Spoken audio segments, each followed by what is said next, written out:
Halo semuanya, bertemu lagi dengan saya Mr. Donald Manalu. Pada video kali ini, saya akan menjelaskan tentang teori-teori masuknya agama dan kebudayaan Islam ke Indonesia. Seperti yang kamu ketahui, ada banyak teori yang menjelaskan masuknya agama Islam ke Indonesia. Seperti misalnya, masuknya Islam dari Arab yang didukung dengan nanti adanya tokoh seperti Buya Hamka. Yang kedua, masuknya Islam dari Persia. Yang ketiga, masuknya Islam dari Gujarat yang disampaikan oleh Profesor Dr. Hugronje. Yang keempat, itu ada masuknya Islam dari Benggala. Dan saluran masuknya Islamisasi di Indonesia itu ada banyak jalur yang digunakan untuk mendakwakan agama Islam. Seperti misalnya ada jalur perdagangan, karena perdagangan adalah hal yang sangat penting pada zaman dahulu.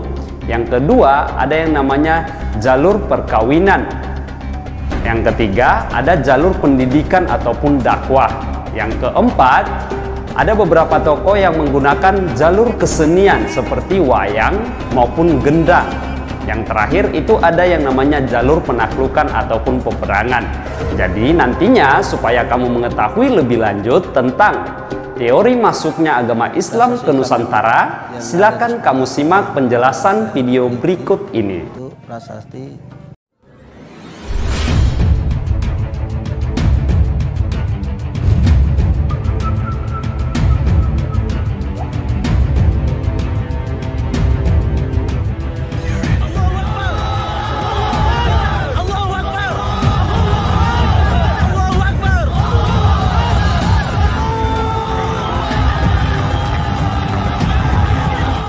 Teori-teori masuknya Islam ke Nusantara.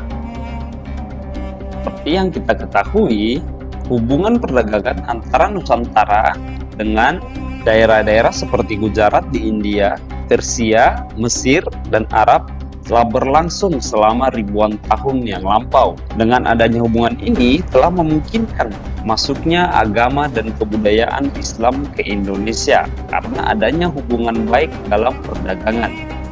Sekarang kita lihat ada berbagai teori yang menghubungkan masuknya Islam ke Nusantara. Yang pertama kita lihat berdasarkan asal daerah penyebaran agama Islam. Yang pertama itu adalah Islam masuk ke Indonesia dari Arab.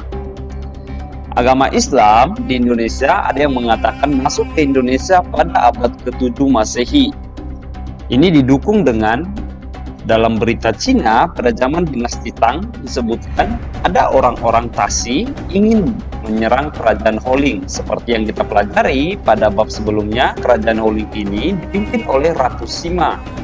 Orang Tasi dalam berita Cina ini ditafsirkan sebagai orang Arab.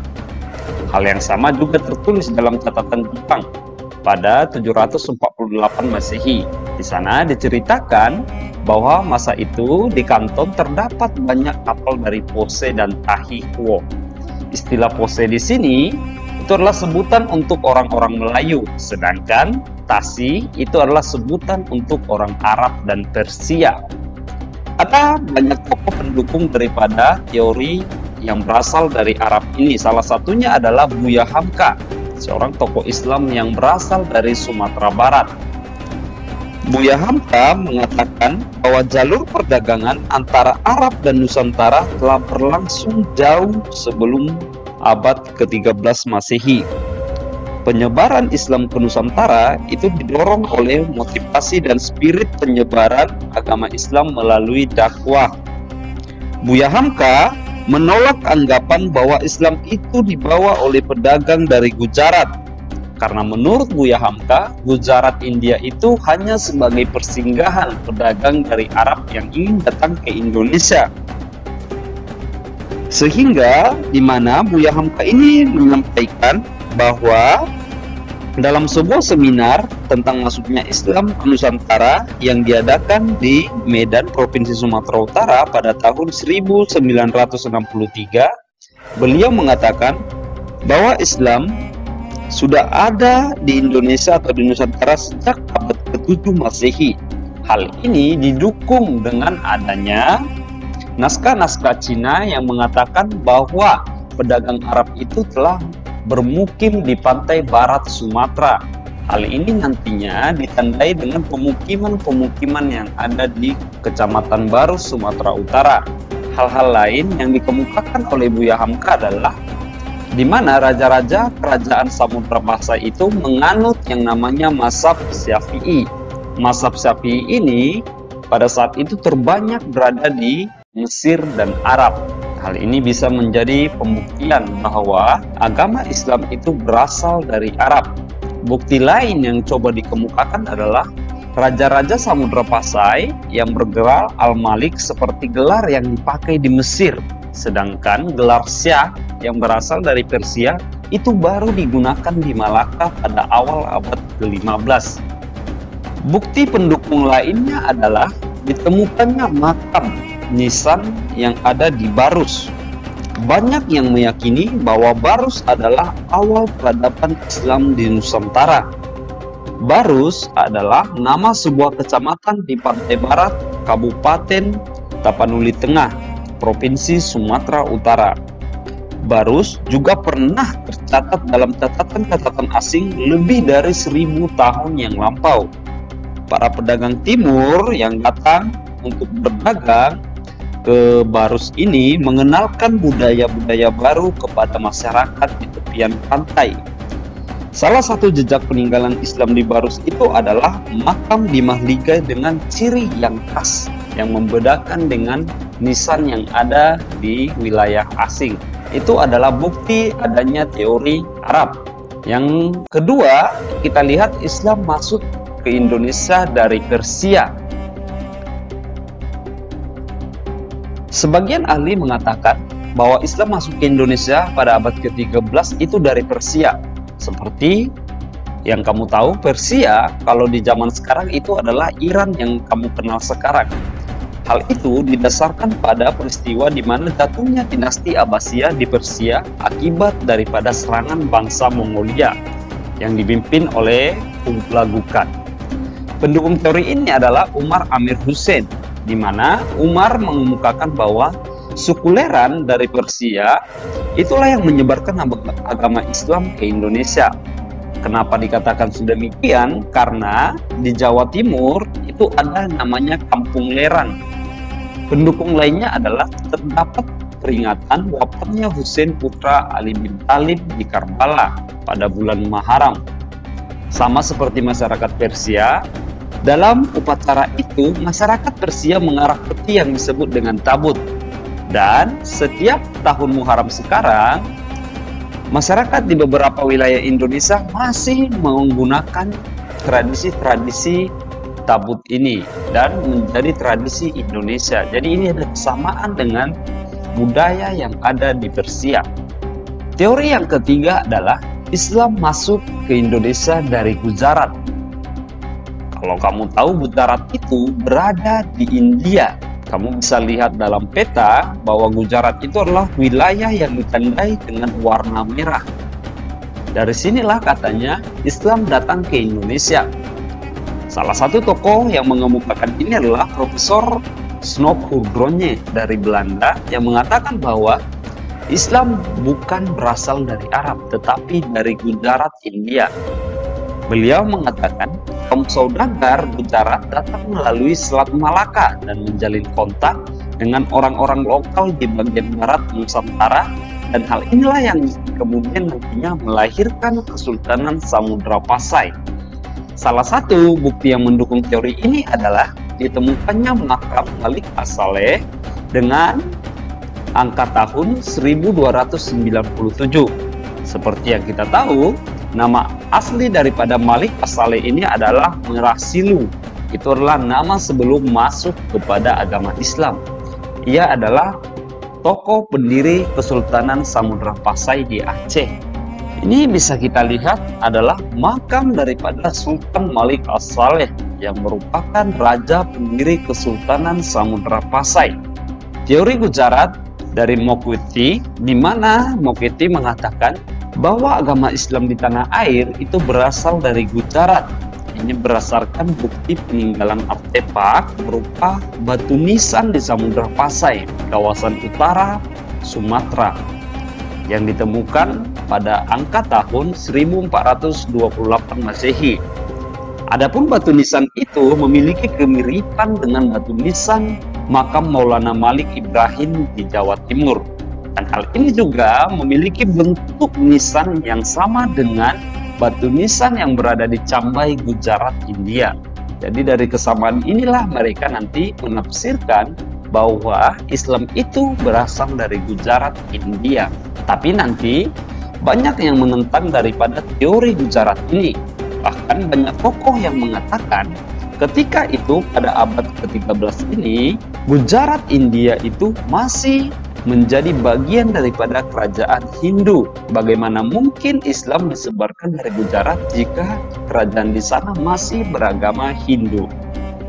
Teori yang ketiga adalah Islam masuk ke Indonesia itu dari Benggala. Tokoh yang mengemukakannya adalah Fatimi. Beliau mengatakan bahwa Islam datang dari Benggala ke Indonesia itu pada abad ke-11 Masehi. Menurut teori Benggala, di mana keberadaan makam Sultan Pasai, yaitu tadi makam Malik As-Saleh itu, beserta nisan daripada Fatimah di lereng Gresik, juga menjadi bukti masuknya Islam dari Benggala ke Nusantara. Pendapat daripada SQ Fatimi ini didasarkan keterangan daripada catatan seorang penjelajah, yaitu Tom Paris, dalam bukunya yang berjudul Suma Oriental. Yang kedua, kita lihat ada banyak saluran Islamisasi atau penyebaran agama Islam di Indonesia. Kita lihat jalur penyebaran agama Islam itu atau saluran yang digunakan, yang pertama adalah jalur perdagangan. Ini adalah jalur yang paling masuk akal, di mana hubungan perdagangan yang terjalin dengan negara-negara di Arab telah membuka peluang masuknya kebudayaan-kebudayaan mereka, bahkan agama itu masuk ke Nusantara. Nantinya para pedagang dari Arab, Persia, dan Gujarat itu mengenalkan ajaran dan nilai-nilai Islam kepada mitranya dari Indonesia melalui pertemuan yang intens. Lalu masyarakat di sekitar pelabuhanlah yang pertama-tama memeluk agama Islam. Nanti sebagai pedagang mereka juga bergaul bebas dengan semua orang, sehingga suasana pelabuhan yang ramai menjadi kesempatan yang baik untuk mengenalkan ajaran dan kebudayaan Islam. Yang kedua itu adalah jalur dakwah ataupun jalur pendidikan. Dalam Islam ada suatu kewajiban di mana kewajiban berdakwah atau menyampaikan kebenaran adalah tugas dari setiap pemeluk-pemeluknya, sehingga tidak sedikit dari orang Islam yang datang ke Indonesia untuk mendakwakan Islam, bahkan melakukan pembinaan secara intensif. Hal ini nantinya didukung dengan keadaan masyarakat Indonesia pada saat itu di mana masih minimnya pendidikan, karena pada masa zaman kerajaan yang berpendidikan itu adalah orang-orang ataupun orang-orang bangsawan, yaitu masyarakat kerajaan. Perkembangan Islam yang cepat ini menyebabkan muncullah yang namanya tokoh ataupun ulama atau mubalik yang menyebarkan Islam melalui pendidikan dengan mendirikan, contohnya itu adalah pondok pesantren atau ponpes. Pondok pesantren merupakan tempat para pemuda dari berbagai kalangan untuk menimba ilmu agama Islam. Ini hal yang lumrah kita temui di zaman sekarang ini. Yang ketiga adalah jalur perkawinan. Jalur perkawinan ini juga merupakan hal yang logis dalam penyebaran agama Islam, karena perkawinan menjadi satu jalur Islam yang besar di Indonesia. Hal ini dikarenakan kondisi pedagang yang memiliki kelebihan dari segi material, tadi dia mempunyai uang, yang membuat para wanita di Indonesia atau Nusantara itu tertarik untuk menikah dengan pedagang dari luar. Mengingat juga syarat pernikahan dalam Islam yaitu mereka harus satu agama, maka banyaklah wanita Nusantara yang masuk ke Islam setelah menikah dengan para pedagang. Yang paling menguntungkan jika pernikahannya itu adalah kaum bangsawan ataupun raja setempat, karena biasanya jika sultan atau rajanya sudah memasuki agama baru seperti misalnya Islam, hal ini akan diikuti oleh rakyat kerajaan tersebut sehingga membuat banyak yang masuk dalam agama tersebut. Itu adalah jalur perkawinan. Keempat, itu adalah jalur kesenian. Jalur kesenian ini adalah hal yang jarang tapi pernah dilakukan di Indonesia. Pada saat itu, penyebaran agama Islam itu disesuaikan dengan keadaan pada masa saat itu di mana pengaruh kerajaan Hindu masih kuat, sehingga para mubalik di sini memanfaatkan apa yang ada untuk menyebarkan agama Islam. Seperti misalnya yang dilakukan oleh Sunan Kalijaga, di mana Sunan Kalijaga ini merupakan salah satu daripada Wali Songo, tokoh penyebar agama Islam. Sunan Kalijaga ini memilih wayang untuk menyebarkan agama Islam, di mana nanti di setiap pelakonannya mengajarkan nilai-nilai Islam sehingga lambat laun masyarakat bisa percaya dan memeluk agama tersebut. Selain wayang, ada juga gamelan dan ketoprak yang digunakan dalam penyebaran agama Islam. Tentunya, jalur kesenian ini merupakan jalur damai dalam menyebarkan agama Islam kepada masyarakat Nusantara. Yang terakhir, itu adalah jalur peperangan. Sebenarnya, walaupun dalam sejarah Islam itu disebarkan melalui suatu proses yang damai, karena tidak ada bukti juga yang mengatakan bahwa ekspedisi militer asing yang datang ke Indonesia itu memaksakan Islam untuk dipeluk.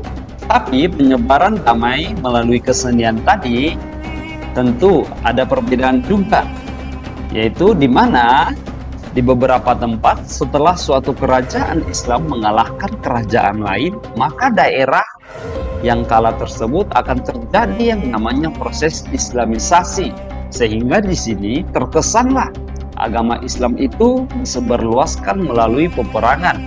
Hal ini memang hal yang lumrah terjadi. Biasanya kerajaan yang memenangkan perang akan mengajarkan budayanya kepada kerajaan yang dikalahkan. Sebagai contoh, di sini ada beberapa kejadian yang terjadi seperti di Pulau Sumatera, beberapa daerah di Jawa, dan juga kejadian di Ternate. Jadi, sekian yang dapat Sir Donald sampaikan. Semoga materi tentang teori masuknya Islam ke Indonesia menambah ilmu ataupun khazanah pengetahuan kamu.